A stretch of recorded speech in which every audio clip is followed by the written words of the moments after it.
Jsem přihlášená do aplikace v roli knihovna editor a nacházím se na detailu licenční smlouvy.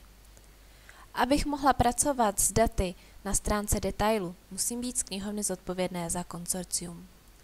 V této části si nyní ukážeme, jak lze přidat položku do seznamu dokumentů. Zvolíme čtvrtou záložku stránky a stiskneme tlačítko Nový záznam. Zobrazí se formulář pro vložení nového souboru. Stiskneme tlačítko Procházet. Zobrazí se okno, ve kterém vybereme daný soubor. Výběr potvrdíme a zkontrolujeme, že se daný soubor nahrál. Než soubor uložíme, vyplníme ještě povinné pole Popis dokumentu.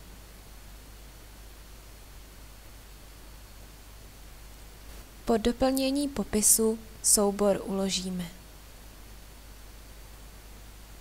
Systém zobrazí detail licenční smlouvy, na němž dole v seznamu dokumentů přibude nový záznam.